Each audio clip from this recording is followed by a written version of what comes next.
Hey everyone, welcome to today's video. I was thinking that I really like these videos and I really enjoy making them, but I noticed that a lot of my videos are just kind of hit pieces on Adderall, and I'm not really telling you what to do instead or what I've done instead because I've been Adderall free now for like 11 or 12 years.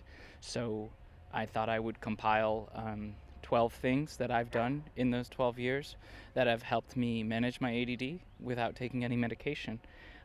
If you have any suggestions of what you've done or any comments, I really enjoy the interaction. And I love it when you like my videos, and I love it when you subscribe to my channel. It gives me a dopamine hit and helps me with my ADD. So help me out and hit subscribe because I'm trying to build also a platform for my soon-to-be best-selling book on ADD and Adderall and quitting Adderall. It's gonna be a banger of a book, and I'd really appreciate it if you hit subscribe or sign up for my email list to hear more about the book. That being said, let's dive right in. So what's going on in your head is it's a neurological situation when you're with the ADD and also with the Adderall. And you're modifying the chemicals in your brain to produce specific results in your behavior. I've been doing the breath work from like Wim Hof and other sources consistently daily for almost 2 weeks now, with beginning with cold showers and now cold plunges, and I'm finding it modifies your chemistry. Of course, not in the way Adderall does or anything like that, because it's different, but it's similar. I mean, it puts in an adrenaline response. It gets you going. It wakes me up. I do it in the morning usually, and it releases norepinephrine and adrenaline. And I encourage anyone watching this video to do research of their own on breath work. And if you have 10 minutes of spare time, do Wim Hof's beginner breathing thing. I put it in the bio. It's just, you'll see what happens when you breathe. It's incredible, and it's wild that you're breathing all the time and you're not taking advantage of all the advantages that conscious breathing can provide. When I do the ice bath, I just feel great afterwards. It's cold, and what's really good too, it's just willpower. So, usually going to the ice bath, I don't want to do it, and then after, 10 seconds or a minute, I do want to do it, and I feel better. So that's good. And also, I found that, the first time I did an ice bath, I started breathing really, like really panic breathing. And I found as soon as I relaxed my breathing, the ice bath wasn't so bad. And that I've been subconsciously now training my mind in my day-to-day life when things start to make me feel panicked, if I have a lot of stress in my life and things are going a certain way, that through the breathing, I'll just start to breathe a little bit slower, as if the stress of life is the ice. And part of, I think, the struggle with ADD is not being able to access your full potential. And, be it ever so challenging and not as effortless as swallowing a pill, ice baths, for me, are helpful. And not just the ice baths, the breath work is immense too. But I can't have my day without my breath work at this point.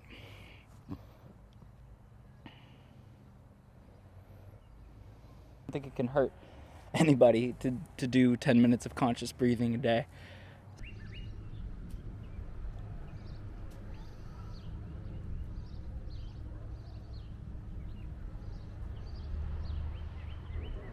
When it comes to diet and everything like that, I really don't think that diet is a huge factor in healing ADD, but I think it's a huge factor in becoming better, more holistic, or whatever, well-rounded person in taking care of yourself. And when you at least are taking medication and you stop, you have to take care of yourself because you're going to be in a rough spot. And I know when I withdrew, I ate a lot, but that's besides the point. I think also part of healing ADD or treating ADD or managing distractibility, however you want to call it, is to manage impulsivity and like that kind of rapid fire impulse. And I think sometimes I have a tendency to eat impulsively.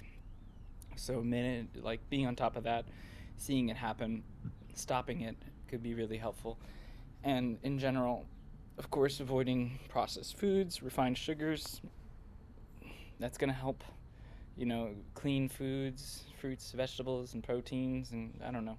When it comes to diet, the opinions are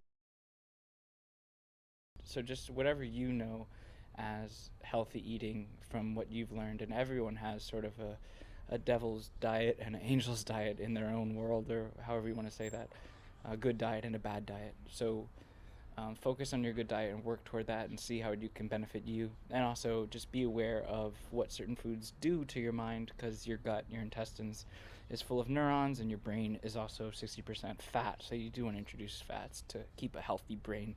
And we're talking about the brain when we talk about A.D.D. So do what you want. When it comes to supplements, I can probably say I've tried all of them.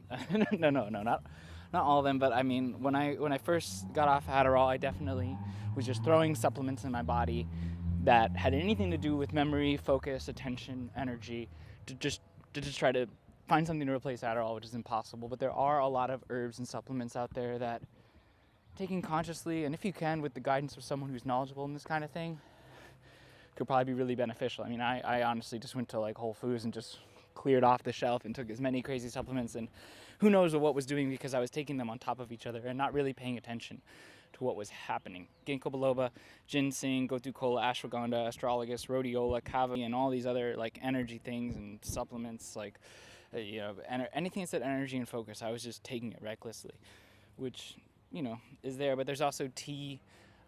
Caffeine is honestly a good supplement if you're getting off amphetamines, especially. Use caffeine to bring in the stimulant. And again, ice baths, but that's not a supplement. I mean, I even tried like nootropics, and there's a whole industry of nootropics around that's promoting it. I haven't experimented with really nicotine, but some people are taking nicotine patches, which is super controversial and weird. There's also, I've done a video on microdosing mushrooms, which has been really helpful. But the point is, I don't lean on any of these. Never will I be at work and say, I just can't do it without my rhodiola. I think a good thing to do is not rely on supplements. They're there to supplement. They're not there to be integral. They're not central. A supplement is helpful, but they're not essential. I think by building strategies and working on yourself and figuring it out, you don't need to rely on anything but yourself, your will, and what you've built in your ability to focus. Caffeine, I definitely am addicted to, and it's not great to be addicted to caffeine, but it is what it is. I try to reduce it, but you can't be perfect, and I like to use caffeine. Some people, I think they use cannabis, but again, I think cannabis can go either way. You can either focus better with cannabis, or it can derail you. It can cause you to shield yourself from stresses and things that you need to address, and you not pay attention to them. So it can numb sort of the impulsivity, but it's also, you're like numbing something you need access to. So it's kind of an illusion of, like, I think, when I've smoked cannabis, it sometimes feels like I'm making up an illusion that tells me that everything's okay when it's not, but I feel like it is, which of course is good for the present moment because I feel good in the present moment, but it's a delusion. And I don't know anything about CBD because I don't have a CBD sponsorship, but if I did, I'd probably recommend CBD, but I don't have a sponsorship. So, I mean, CBD seems to solve every problem, but I don't know. I think you can't live without some form of supplementation or some form of medication, and you can try out and see what things work for you. I would encourage you, something controversial, is do your own research and see if there's anything that maybe works with you or something like that, but take it gently, take it slowly, and take the time to be really receptive to what a supplement is doing to you before you just start throwing in a pill. And also, I think if you're in the withdrawal stage and you're looking to get out of it, finding some sort of herbal supplement in pill form is helpful, because you build a ritual around like swallowing a pill and then going on about being productive. So having something herbal, safe, and better than a synthetic stimulant to perform that ritual will be a good way to get off amphetamines and onto something better. So that's and they can help you sleep, they can help you live. There's a lot of herbs and medicine. You can grow your own tea, you can make things. Be supplemented by the breath, you can be supplemented by, all this is a supplement, but we're talking about like herbs and pills and stuff. When I first quit Adderall, I was definitely like a lazy pile of garbage as a person, and I just couldn't seem to get out of bed. I would do all this stuff, and I was just totally lazy. And even in high school and all this stuff, I found that just pulling myself out of whatever funk or slobbiness I was in and just exercising really helps. Just moving my body in any way, and I go to the gym regularly and just do anything. Even it's not about getting an ideal physique. It's not about winning something, but just getting in your body. And it's kind of, the body is the foundation for the mind, which is the foundation for whatever's beyond the mind. And I find that by taking care of the body, the mind just calms down. For me, if I exert myself, if I get that energy out, then I'm able to calm down and focus. So, I mean, in the beginning with Adderall, I just would run. I just got out of my house and ran until I was exhausted, and then I'd run back. Coming up with some kind of good exercise routine, if it's like yoga or weightlifting or running or cycling, but just walking. If there's nothing in your body that in your life that's involving you to move, and you're struggling with ADD, just get something in there. Do some kind of movement. You're just getting the good hormones running. You're getting all the good chemistry. A lot of this is just, how can I manage my chemistry without taking any drugs? And this is a great way. I mean, you can do things with your chemistry without taking drugs. So it's great, and it feels great. It's good for your body. It increases longevity. No one's going to argue with getting some exercise in there. So, all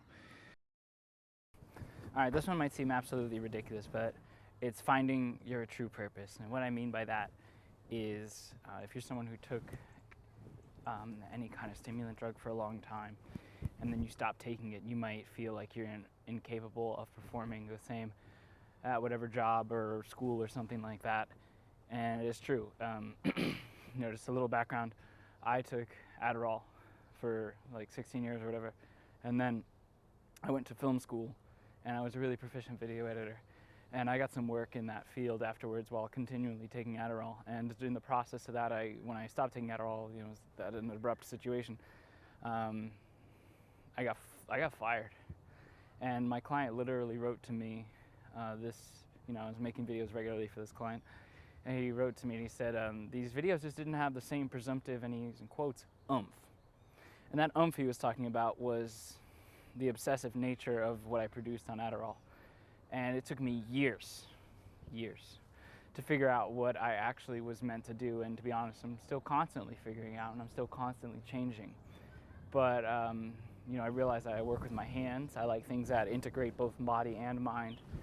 And I went into woodwork, contracting, and carpentry. Now, this is a huge thing, that you might realize that everything you've worked toward is for naught, or nothing but a lesson, because you may be incapable of doing certain jobs without this, or you have to reshape your approach to this. So finding your purpose might mean that you have to quit your job. It might mean you have to take a pay cut for who knows how long, or if you ever will reach the same level. So it's an intense choice, and I know that there are people who are in a hostile work environment, the fact that they need to take some drugs to maintain their job. And if that's your situation, all the blessings to you. I can't imagine it, but so, really do some kind of soul searching, if you're especially in the withdrawal stage, to say, okay, this is a time of transformation, this is a time of change, things might change. Or if you're just struggling with ADD and ADHD, try to take a look at, what your ADD looks like, and how you can take those features of your personality and your behavior and make them work to your advantage. So find the purpose in who you are, rather than trying to change who you are to fit into purposes that are outlined for you. If you're stopping to take medication, you might start unraveling this new person, and be ready to take this new person and figure out where they go. And that might take a lot of trial and error, but be prepared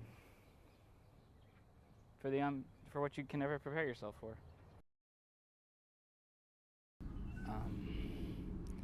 This is another one of these things that there's so much out there about it, and how it improves not just whatever ails you, but everything. And I think, again, for ADD, looking at ADD like it's a stress response, this helps because it reduces stress like so many other things. And by focusing on nothing or focusing on your breath, you're still training yourself to focus on something simple, and that can prime the mind for focus. And getting clear with yourself and clearing the mental clutter of your mind can help you focus. Again, there's much like with diet, there's many resources and perspectives about the practice of meditation that, for me to tell you how to do it, I don't feel like it's my position, but I feel qualified to tell you that you should look into it and you should do it. And for me, if everything I've tried, what's most effective is or most powerful is sitting in silence and focusing on my breath. It's like ice baths. It's challenging and rewarding, and I think all of this seems to be challenging and rewarding. Exercise is challenging and rewarding. All this is discipline. So finding challenges that reward you might be a great way to manage your ADD.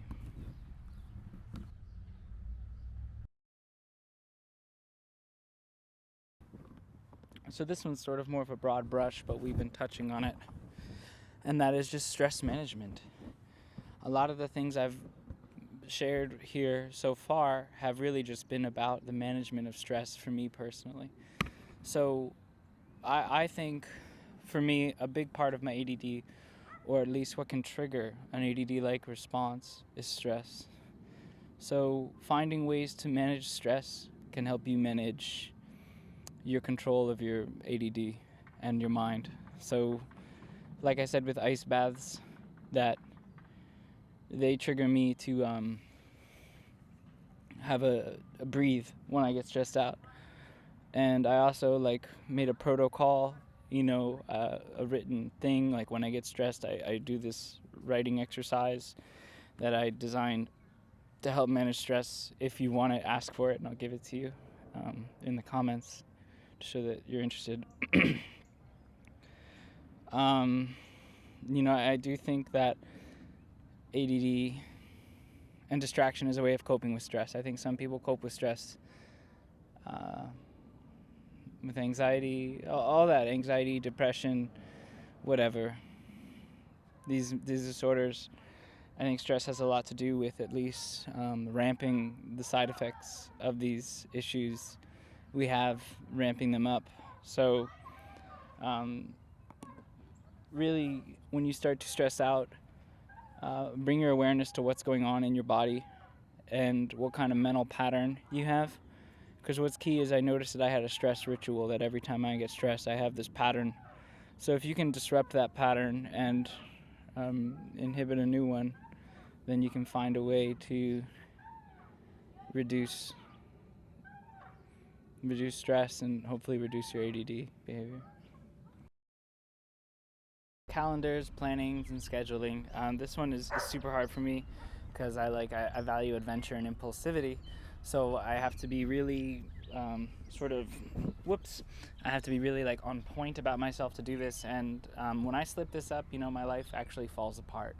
So it's really important for me to make schedules, to make lists, to make expectations, to write goals, to journal, to keep up with my notebook basically, and just constantly have this writing back and forth between me, my expectations of myself, what I achieve, and the more of this I can keep track of, the better I can manage everything I have to do without getting overwhelmed, burned out, crashing, or anything like that. And in terms of productivity, there was this journal that I had used for a while called the Productivity Planner.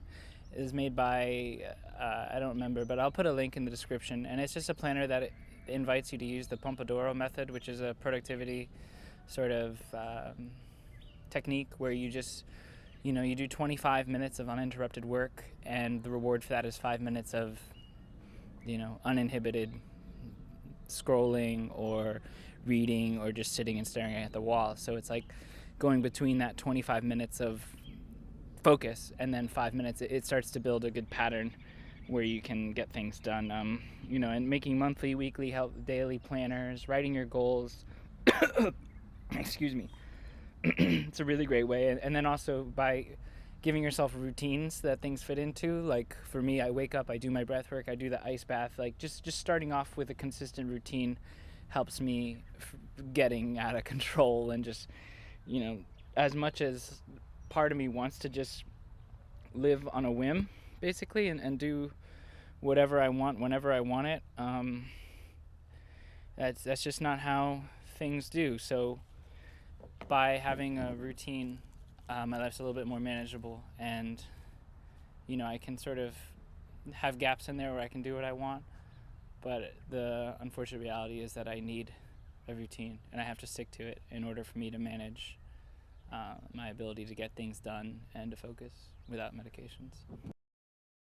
Whatever that means to you, and like everything else, it's just by having something in your life that helps you bring meaning and purpose and a growth outside of your own humanity, however it is for you, but just nourishing that, I think, can really help you at least live your life without being so stressful and give you purpose and help you focus. But the other part I was going to put in there is wellness. Like what I want to merge with that is general wellness and self-improvement, because there's a difference between health and wellness. They're two different things, but they're often come together. And wellness has a lot to do with how you work your time and the patterns of thought that you have. And for me, I mean, honestly, a lot of really cheesy, like self-help books and stuff like that have been really helpful. Like Awaken the Giant Within, which is really cheesy, I guess, and it's like embarrassing to say that I really like it, but it really helped me get some clarity on, who I am, what I value, how I want to be in this world. And by establishing those kinds of things within myself and doing that kind of reflection, I'm able to focus better because I have a clear path of where I'm going in life. So by knowing what I want out of life, that gives me that extra push to focus on the things that will get me there. I think on Adderall, I often would just kind of do whatever was around because it was around, but I would do it productively and effectively, but I didn't really have those kinds of goals. And when I came off Adderall, I really didn't. So by establishing those kinds of goals, I was able to get to them.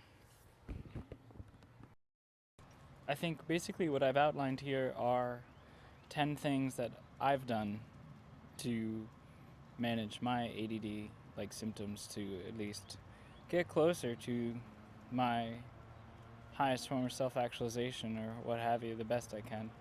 And what I'm encouraging you to do is to try things out in your world, be open to trying new things and new ways of being and new ways of understanding the self in order for you to achieve this kind of focus and this kind of happiness and this kind of peace and all of these things to make you the best version of yourself you possibly can be, despite maybe having ADD and ADHD. And you may feel that you are achieving that on medication, but I believe that's a early side effect of the medication, is this feeling that you got it and this is who you really are and who you never had access to, but it's going to go away and it's not sustainable.